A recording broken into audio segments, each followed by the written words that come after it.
Because they say Tinubu has never lost an election. Is that so? That is what, historically speaking. I do not think so. Everybody loses election. 2027 everybody. For Tinubu. Yes, and you will see. That Tinubu can lose 2027. He will lose 2027. What gives you that confidence? Because I know what Nigerians are feeling outside. Tinubu never won the election of 2023.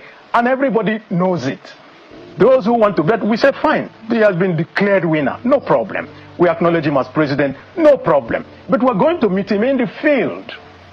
And I will see how he's going to cobble together that thing that will make him win again. It won't work. Because this time, everybody will be ready. It will no longer be an announcement at 3 a.m. Before people will wake up in the morning, they will tell you, oh, yeah, that will not work anymore. This time, people are ready, and we are ready.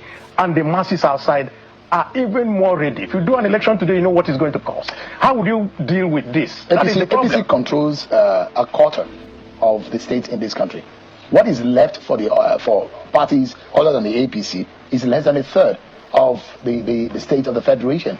And you know, and you are so experienced politically speaking, that you know that structure wins election a lot of the times. I come from Aba.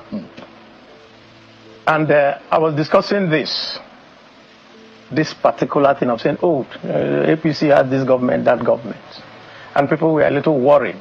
And I asked one of them a question. In fact, that question was asked by Governor Peter Obi. He asked someone, so this Abaribe here, will he go to Area Market and tell them to vote for Tinubu? He can't try it. Most of all these people who are telling you that they are following President Tinubu cannot go to their homes and say it. They can't. Why?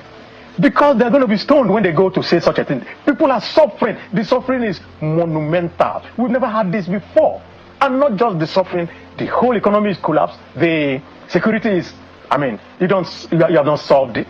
And where would you now get that vote from? Do you still think, with the manner in which APC has profiled and shaped itself and molded itself under the Bola Tinubu government, do you think that the potency of the opposition can really withstand the Tinubu force and the APC strength come 2027? Because it does look like what you're saying is a tsunami in terms of the political heavyweight movement. It is coming.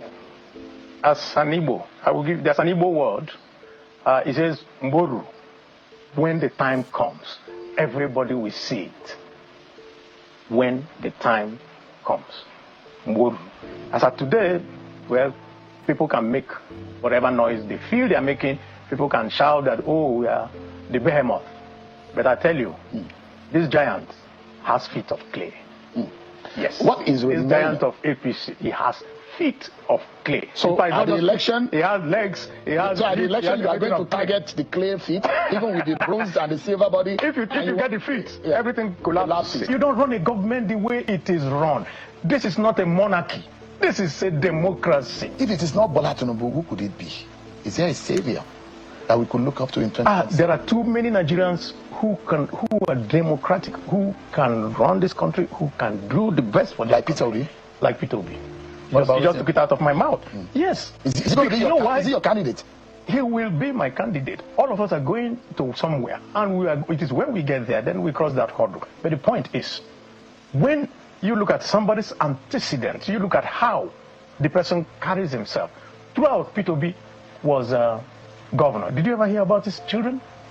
Did you ever hear about his wife? Is he a candidate about president's children? No, this is a country. This is not a monarchy. And I continue to say this. This is a democracy. What do you want the president to do to his children? To send them away on exile? No. Or to do what? No. You don't put them in the public. You don't let them continue to use state resources. Never done.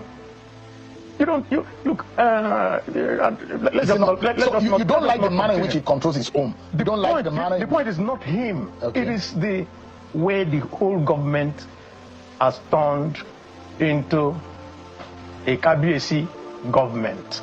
So the president can do no wrong. Anything that he says, oh, we agree, anything. No, that's not how you run a government. You run a government by people challenging your views. Right now, any view challenging the view of government is seen as treason.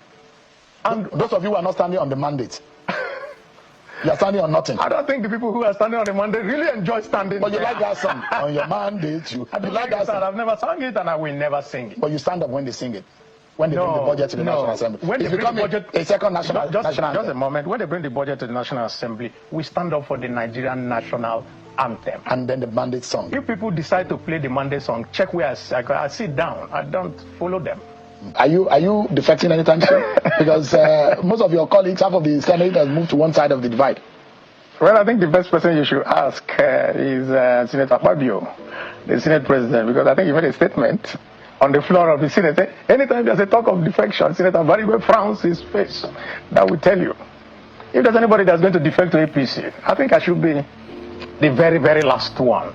By the time I will defect, that means that there will be no parties in Nigeria. It will be your last option. It will be that there will be no party at all, including APC.